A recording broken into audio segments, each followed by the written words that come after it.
Hi guys, welcome back to the 411 Mamas. Today's video I wanted to share some simple tips for handling the dreaded public tantrums with your kids. Obviously the techniques that you use with your kids will vary, of course, but these are the things that have helped me, and I hope of course will help some of you.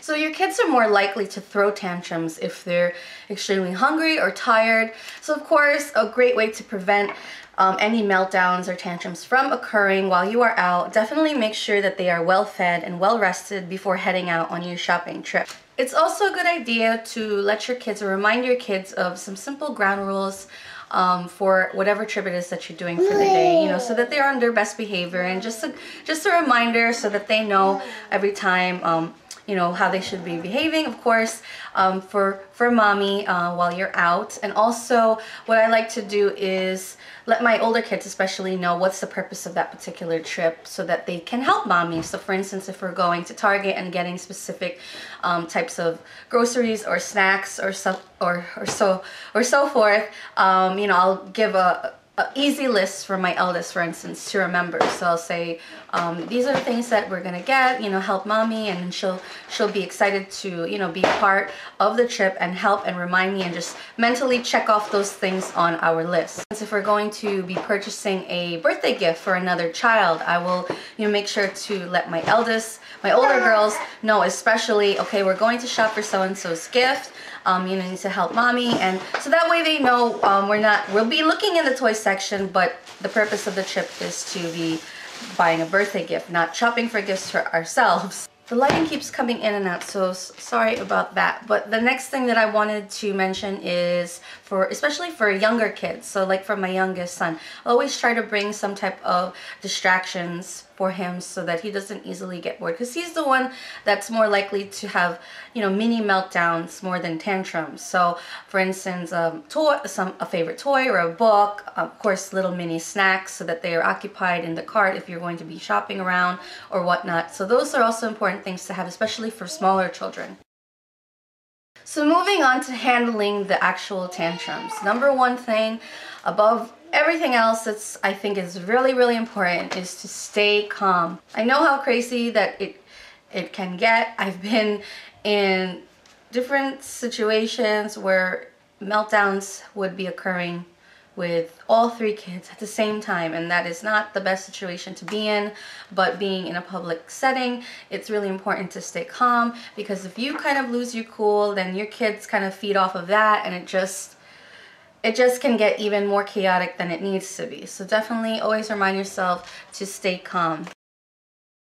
So in the event of a minor meltdown, which in my eyes is the early stages of a full-blown tantrum, this is something that I like to do, especially if the kids are asking for a toy, or if you happen to be in the toy aisle or near the toy aisle and they just see something random, or at the checkout counter and there's like a display of some toy that they're trying to get before you make your purchase. I'll always like to tell them, so if, for instance, if Christmas is nearing by or their birthday is coming up, I'll just tell them, oh, okay, we're not going to get that today, but let's add that to our list, or our Christmas list for Santa, or your birthday list of things that you want for your birthday, and we'll tell grandma and grandpa, or we'll tell, you know, your uncles or your aunts or so forth, that these are the things that you like, and they can choose what to get you for Christmas or your birthday or whatnot. So they get excited for that. I mean, it's working for me so far. Or in other instances, I will let them temporarily borrow that item that they're eyeing. So if they see something and they're just giving me a hard time about it, and you know, the listing idea is not working, I will say, okay, you want to hold on to it, you can look at it while we you know, we shop around, and then we have to put it back when we're done. And in most cases that works for me. So they'll be thank you, they'll be playing with it temporarily in the cart and just looking at it, or if there's something with buttons, they'll be pressing it, and then at the end of our trip we'll go put it back. So that's something else that has also worked for me to prevent any full-blown meltdowns. So if you find yourself in the middle of a full-blown meltdown, just do your best to pay no mind to any stares or glances that you get from other people, especially while your kid or kids are screaming and yelling. It's easy to get distracted or be paranoid of the fact that, oh my gosh, you know, what are they thinking, or you know, just the stares or whatnot. But really, the people that are more likely to be giving those glances or looks are probably the ones that don't have kids yet. So I find that I get more sympathetic looks from other parents because they know what it's like, or have gone through it, or are going through it at the same time as you.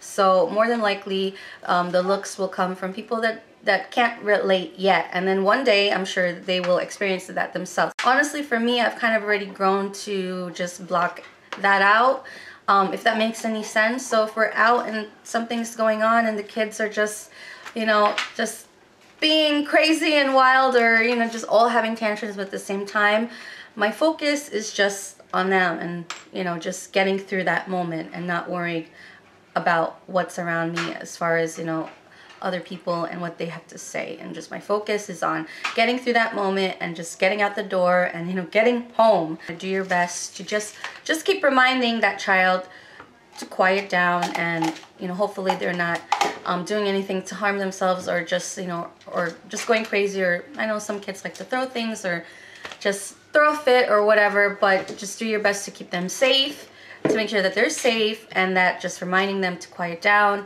Because in my experience, it's just almost impossible to reason with a child in the middle of their full-blown tantrums. So you kind of just have to bear through it. Especially, this is in regards to like a shopping trip and you're out by yourself with the kids or your child, and, you know, you just need to get through it, and, you know, just hope that other people around you that would understand what you're going through at the moment.